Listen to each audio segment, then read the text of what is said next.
Je m'appelle Charlotte Bellière et je suis autrice jeunesse. Je m'appelle Yann de Haas et je suis illustrateur et auteur de livres jeunesse. Dans le cadre de l'opération Peut-on lire de tout, dans la catégorie Percé rêver, on vous présente Le Guichet de la Lune, notre livre. Chacun de nos livres naît d'une idée et ici le point de départ était une expression de nos filles qu'elles avaient un tout petit peu transformée. Au lieu de dire je suis dans la lune, quand elles étaient distraites, elles disaient je suis dans ma lune. Et donc ça nous a semblé poétique. Et donc on a eu envie de faire un beau livre poétique et on s'est posé la question de quand on est distrait, quand on est dans la lune, quand on est dans sa lune et qu'on est interrompu, où vont nos pensées? Et on a décidé qu'elles allaient sur la lune et que sur la lune, il y avait un guichetier qui les récoltait, en prenait soin. Et donc l'idée est née de là, le guichet de la lune. Comme Charlotte a parlé de nos filles, effectivement, on est en couple, on a des filles ensemble et on fait des livres ensemble. Donc Charlotte écrit, moi je les illustre. Et donc c'est une très chouette collaboration. C'est vraiment très agréable de travailler de cette manière-là.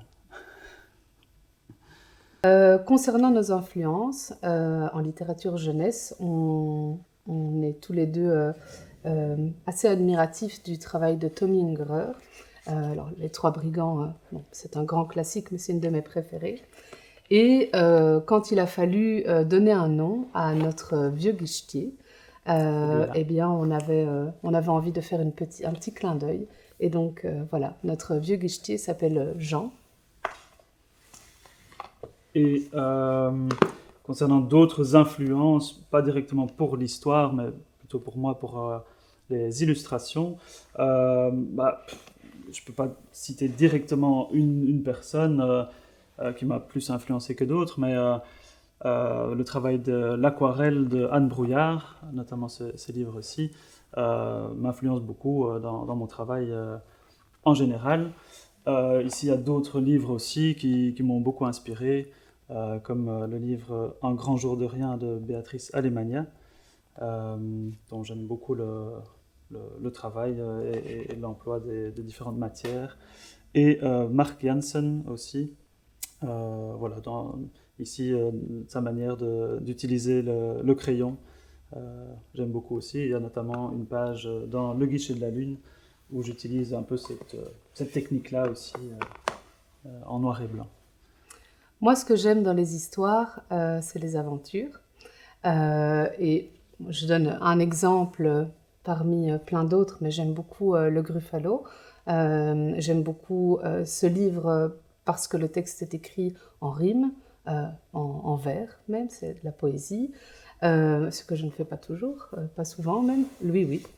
Mais ce que j'adore aussi dans les histoires, c'est quand il y a des liens entre les livres. Moi, vraiment, ça, c'est dans la littérature pour adultes, j'adore, et dans l'univers des auteurs. Et on essaye de faire ça dans nos livres. Et d'ailleurs, c'est un petit défi qu'on vous lance, c'est le mini-défi. Dans notre livre Le Guichet de la Lune, vous verrez que ici, il y a 3 personnages à cette page-ci. Les personnages s'appellent Maya, Antoine et Simon. Et ces personnages se retrouvent dans d'autres de nos histoires. À vous de les trouver. Et moi, j'ai un autre défi à vous proposer.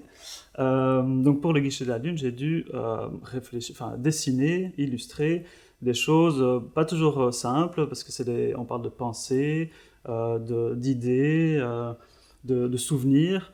Et notamment, au début du livre, il y a une trompette biscornue. Et donc, voilà, j'ai illustré cette trompette comme ceci. Et ce que je vous propose de faire comme défi, c'est d'inventer, d'illustrer, de dessiner un instrument, mais imaginaire. Donc, pas la même trompette, mais ça peut être un piano, ça peut être toute autre chose, mais un instrument qui n'existe pas. Voilà.